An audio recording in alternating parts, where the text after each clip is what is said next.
Today we're discovering Earth customs. We'll chat upgrade and drop the whole vintage cow diet there. So if you were brand new to the planet and you saw the inhabitants drinking from another creature, the first thought would be, well, that's for love. You know, they want a big hug, so let's give the people a big hug. And then the next realization would be, well, they like money, so what is driving this? And then it comes down to one term: free inventory.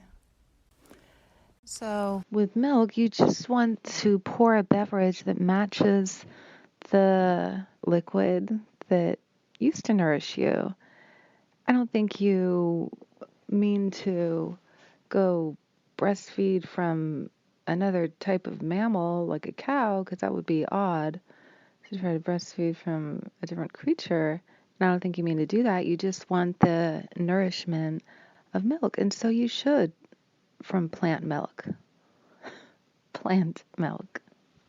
No one really continues like breastfeeding from an animal except in BC, Remus and Romulus. I guess we're breastfeeding from a wolf, and that might be a fable. The initial, I think, response is, well, but it's on the shelf. It's only on the shelf because people want to make money and are trying to trick them into making something that's absurd seem normal. It's only about the psychology of advertising. If somebody came to your office and said, oh yeah, we're going to use breast milk, the cows would like some ice cream, are you going to say, yeah, probably? Because if everyone else was doing it, you'd say, oh, that's what we do. We surrender the breast milk because I saw an advertisement. So you always have to discern.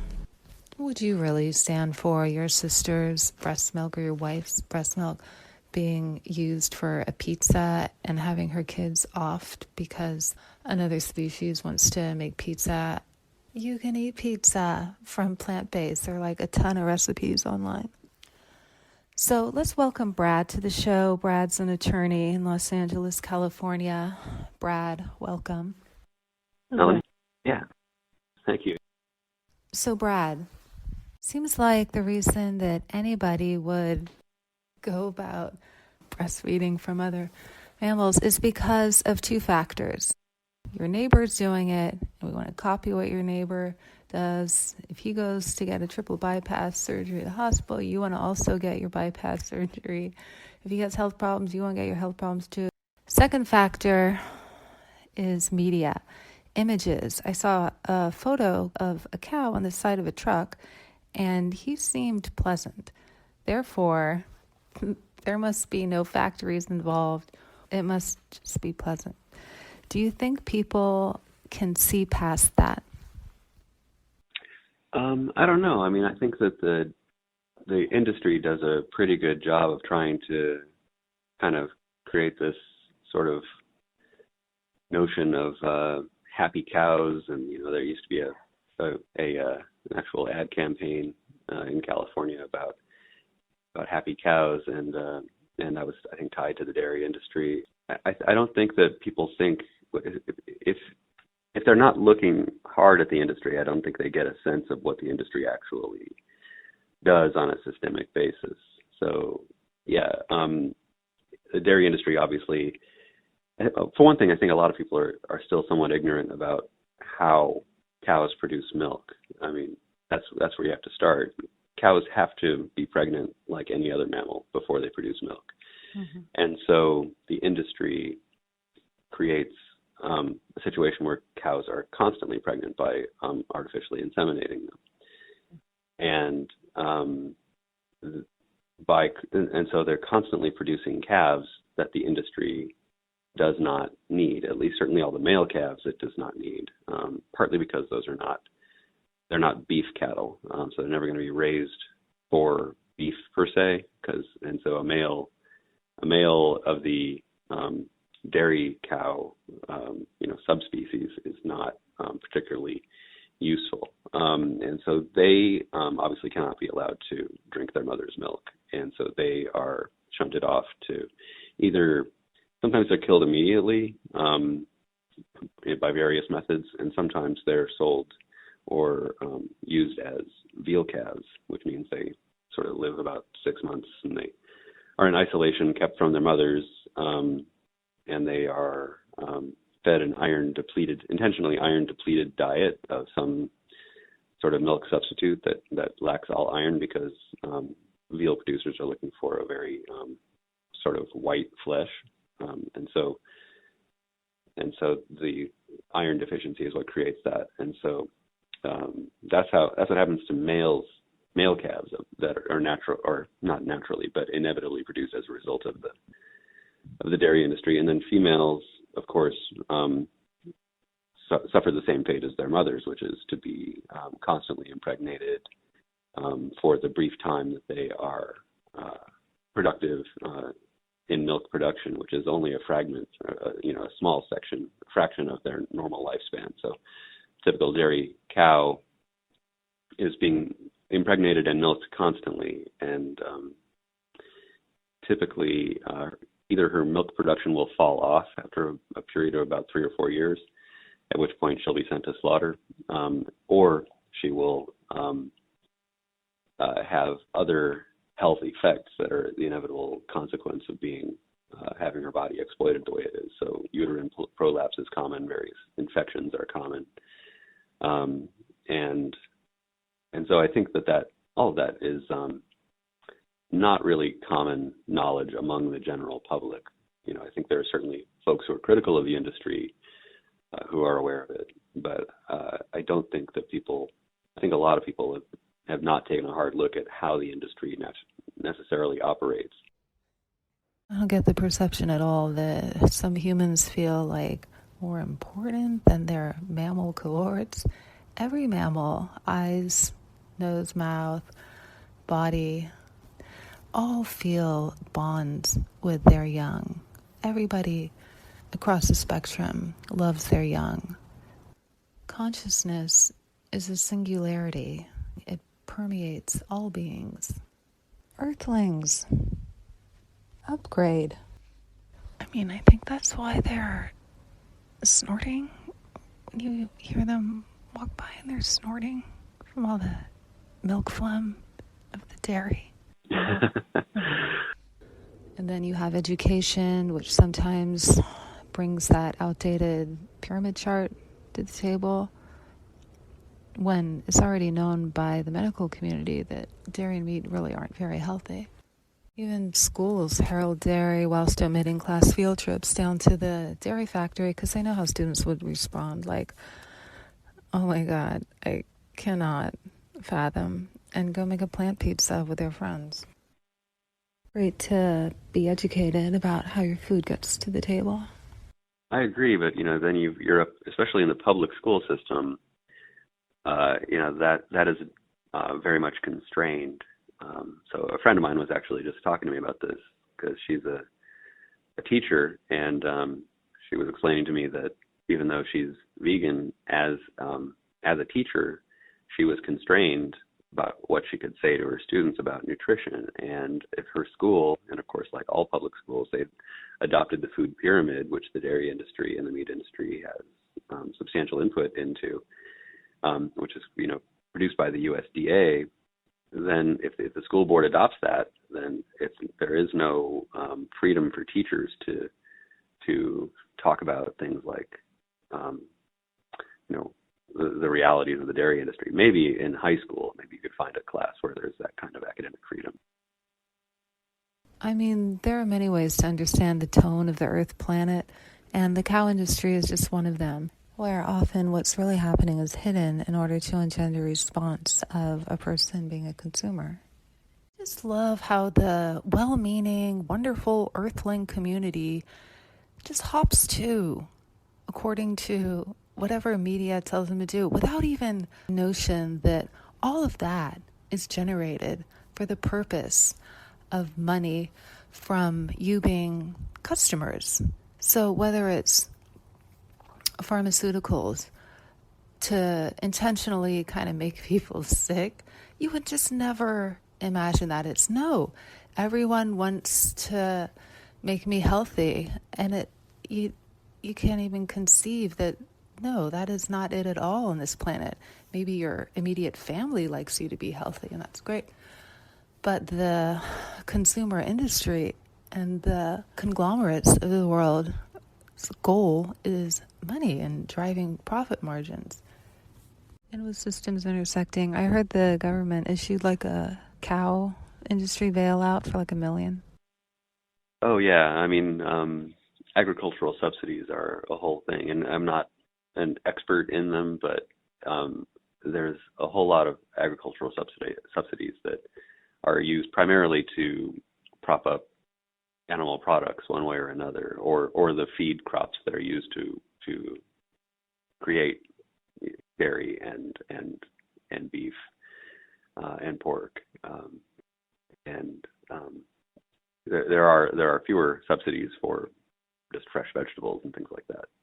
But I think those subsidies go back initially to the 1930s and the Great Depression. People who were producing, like during the Dust Bowl, producing too much, and then crop prices were falling, and so they had a kind of a basis, but now it's become sort of a gravy train for certain agricultural states, and their senators insist on them. Cows extra. I just love the way that my plant oat butter melts into my waffles. One wonders why the cow has taken on this fate. Maybe they're reincarnated fraternity houses of guys who are now living as lady cows to see what it feels like from ordering all those pizzas in the past. I love that flick you were talking about the other day. That movie, what's it called? Forks Over Knives? Oh, Forks Over Knives is a great film. It came out in 2010 or 2011, and kind of the focus of that, it's a purely health-based look at what's called a whole foods plant-based diet, and that's not capital W capital F Whole Foods like the store, but just eating minimally processed whole plant foods and what that can do for your health. And the film looks at sort of the research and work of two doctors. One is an epidemiologist and a PhD at Cornell, and his name is give me a minute. T. Colin Campbell. And Dr. Campbell and his team went to China in the 80s and examined the diet of traditional Chinese peasants who ate a largely, almost entirely plant-based diet, and tracked their disease levels versus Chinese folks in the cities like Shanghai or Beijing, and to see the differences, because in the cities people were starting to eat more and more animal-based products in more and more of a Western way. And what they saw was that in the Chinese cities, people were starting to develop the diseases that Westerners and especially Americans have, like heart disease, cancer, but these rates of disease were quite low in the Chinese provinces where people were eating a traditional diet heavy on whole grains and vegetables with some soy or tofu and minimal fish and animal products, mostly because they were just poor and living in a traditional way. But the scientific value of that study, which probably could not be done today because of the changes that have happened in China, is invaluable. And so Dr. Campbell and his team wrote a book called The China Study about that. And then the movie, Forks Over Knives, it's called, is also about the work of Dr. Caldwell Esselstyn, who's retired now, but he was a longtime heart surgeon at the Cleveland Clinic, which is one of the foremost heart clinics in the United States. And he noticed that that diet was closely associated with the incidence of heart disease among his patients, especially coronary artery disease and atherosclerosis. And instead of just thinking of intervention, which is to say knives or scalpels, he started thinking about what people are eating, that is to say forks, and that's why the movie is called Forks Over Knives. And he started thinking, how can we, how much does diet influence it? And it influenced this, and he found that putting people on a plant-based diet would not only halt the progression of their coronary artery disease, but could actually reverse that progression over time. In other words, the body will heal itself if you give it the tools and you stop inflicting the damage that animal products cause, especially on the cardiovascular system.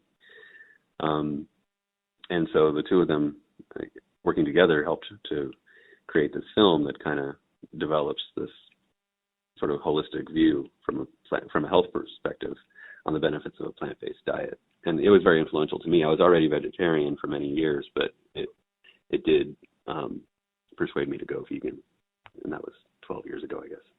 And there are other doctors out doing that now too, like Dr. Michael Greger and his organization nutritionfacts.org. He's got multiple books out, like with the provocatively titled "How Not to Die."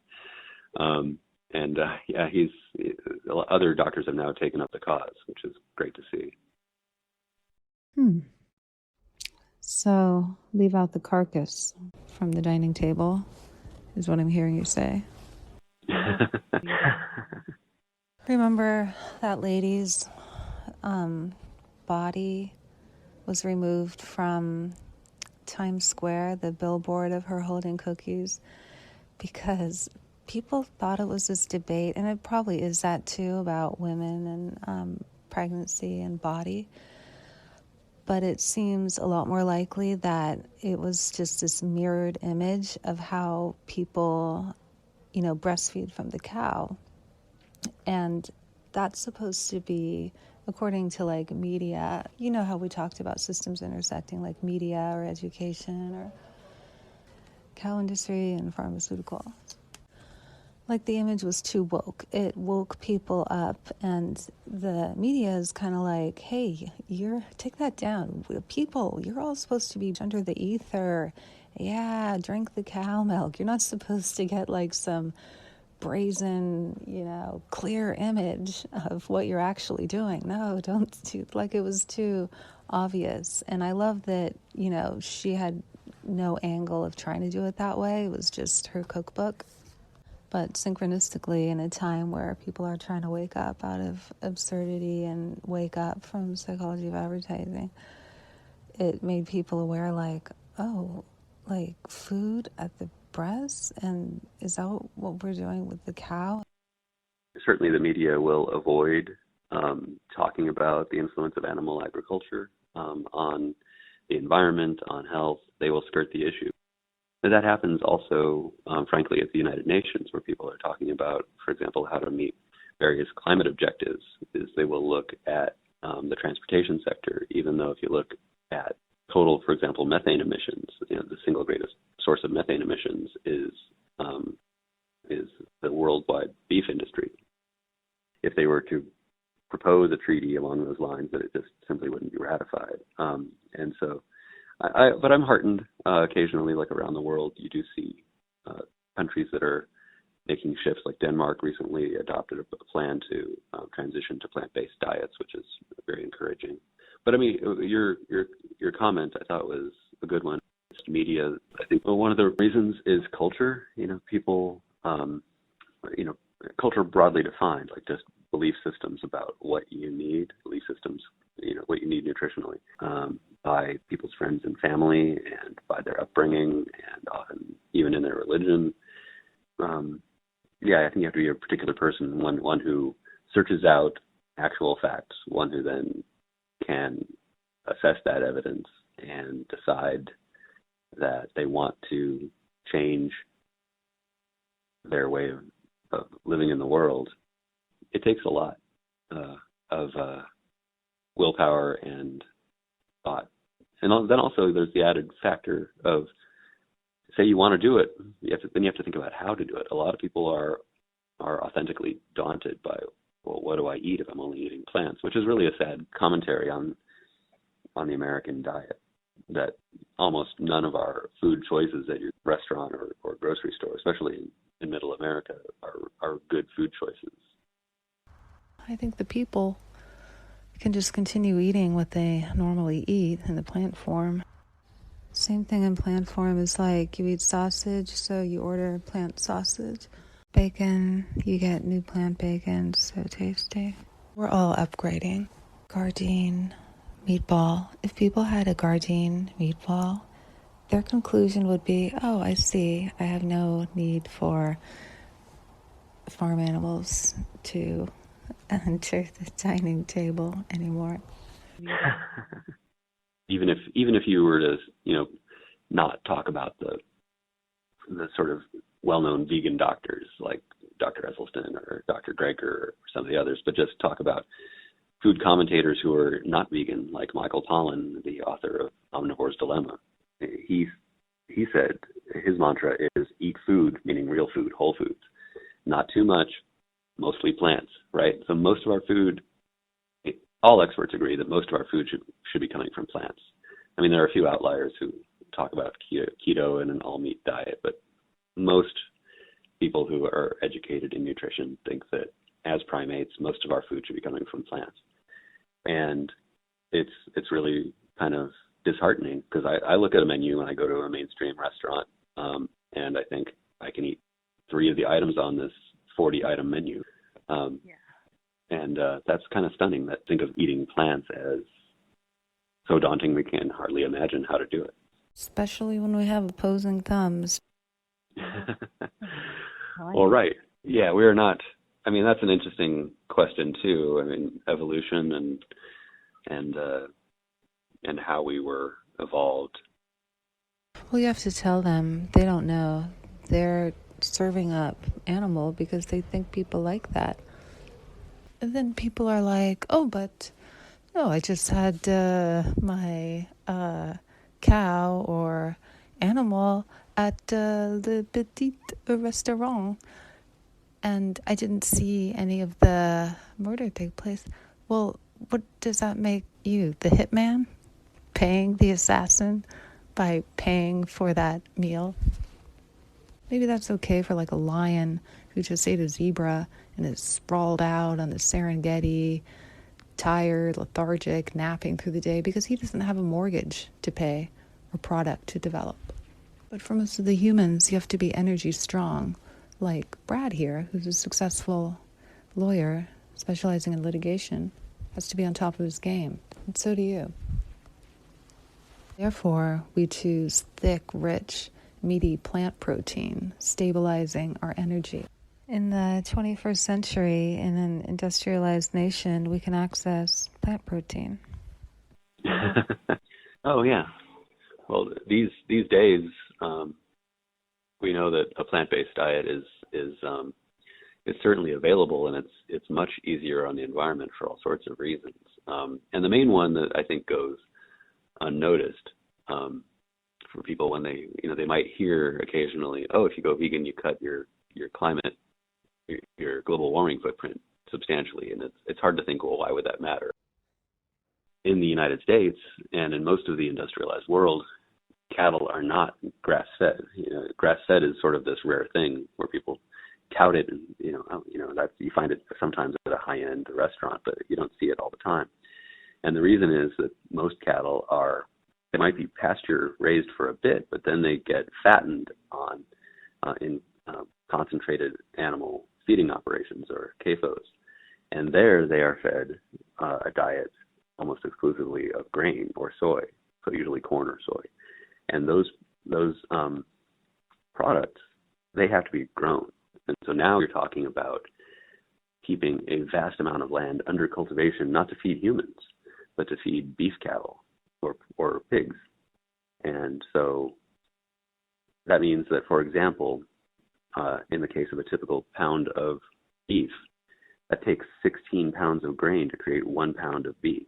And so now if you think about the carbon footprint of the agricultural industry needed to create those 16 pounds of grain, and all that is now attributable to that 1 pound of beef, along with all the methane emissions. And you start to get a sense of why beef in particular, but also pork, are major drivers of global warming. And it makes you so tired. Who has time to be lethargic? Well, that's true too. I mean, there's a lot of health benefits, and Yeah, I mean, and I think people who don't do it don't understand that you can. One of the great benefits of being on a healthy plant-based diet is that you can eat all you want, and especially if you're exercising regularly, you won't gain weight and you'll feel great. You're giving your cells what they need at the cellular level. Your skin looks good. There are just a million benefits. Another major benefit, I'm certainly not an expert on this, but is that you need a lot of different plants in order to feed your gut biome, and that doctors are coming to understand, especially in the last 15 or 20 years, how vital the gut biome is to a healthy individual, and that biome really thrives on fiber and on plant material, and it actually there are negative repercussions for the various chemical compounds that are placed in the human gut when meat is consumed, especially cooked meat, because not only are you not getting the fiber and the phytonutrients and things that really drive a healthy gut biome, but you're putting carcinogens and negative things into your gut. And the doctors are finally coming to understand the health ramifications of an unhealthy gut biome. Well, no one really does that anymore who's educated, because you wouldn't disrupt your system and terrorize a mammal. And it's easier on your family, where they don't have to take time off of work to bring you balloons at the hospital during your post-surgical recovery op from eating all the other mammals.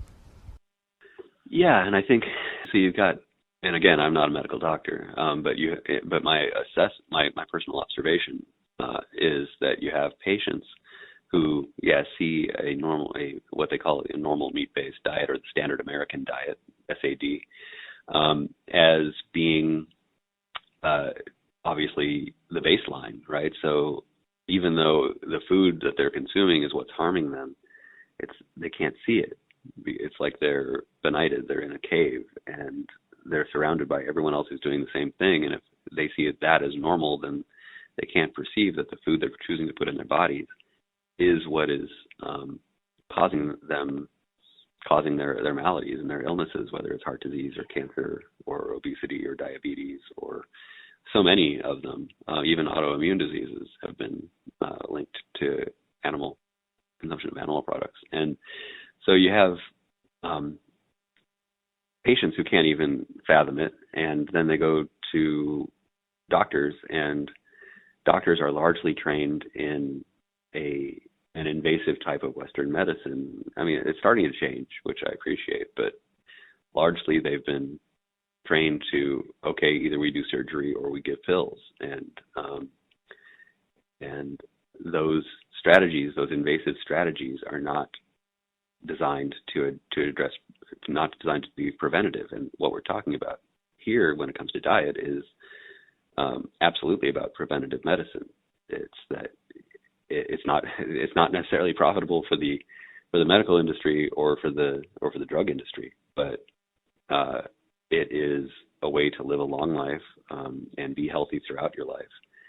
And unfortunately, doctors, again, are not trained in that paradigm for the most part, and they are also they don't receive much nutrition education. So they might get a semester of it in your typical medical school curriculum, and that's really not enough, especially if that curriculum is also influenced by sort of the concept of, animal products are good for you.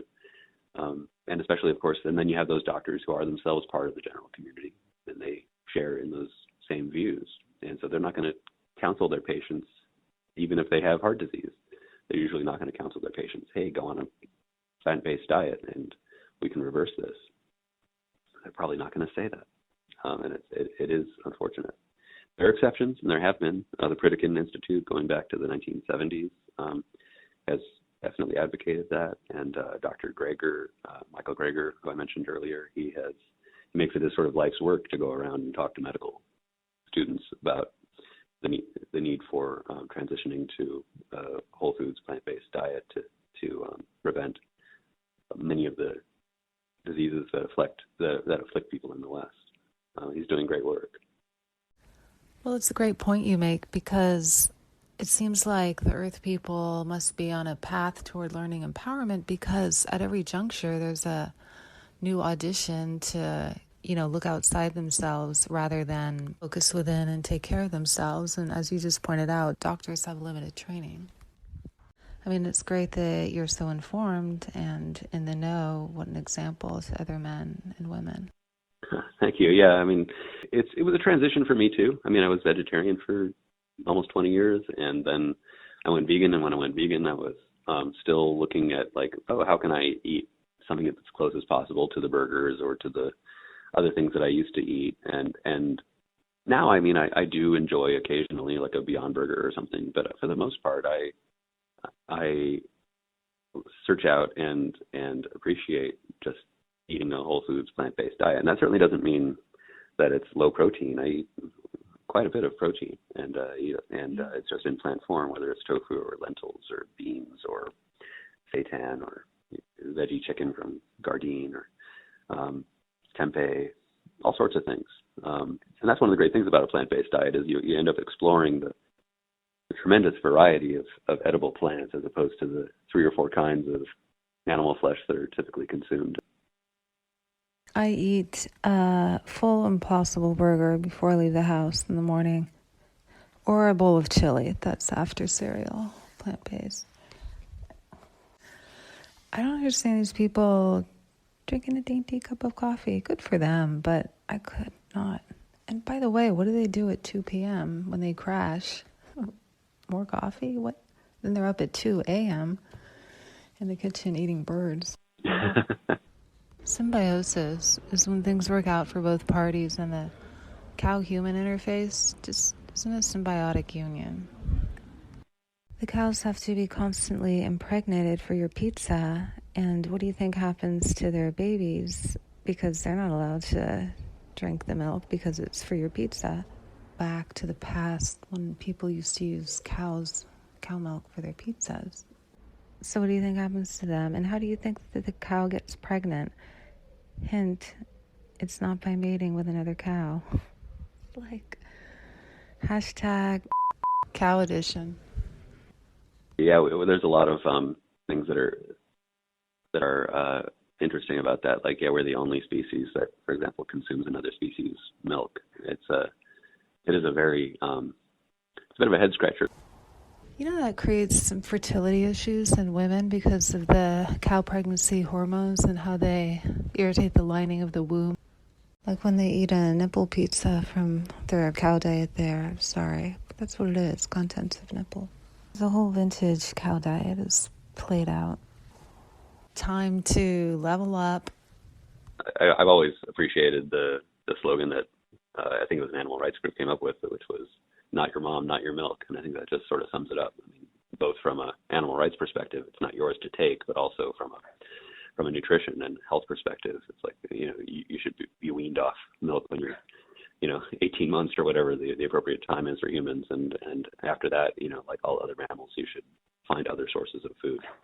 Yeah, and those Harvard studies or some such prestigious university concluding that the cow milk doesn't actually make the bones stronger. In fact, it can make the bones more brittle. Yeah, I've heard that as well. I know there's been some links between an overall meat-based diet and osteoporosis. Well, it's a dwindling industry as people wake up and learn to care for themselves and others properly. And if you think you can get away with drinking the cow has the last laugh anyway when you end up in the hospital with your future health matters. I'll be there in the oncology wing because they specialize in cancer prevention and recovery. And that's in the book, Cancer Whisperers, Recovery Guide, Cures Within. You can check out Smart Body, Learning How Your Body Works on the YouTube channel. Forgive your ancestors. It's just an old-fashioned fad people did back in the day. It's a new day. It was psychological transfer from the humans onto a mama cow for what they felt they still needed from the female love is within. And it wouldn't be appropriate to go to a cow because it would be disruptive to her own family. And you're fine. And you have access to love at all times. And love is the truth of the universe.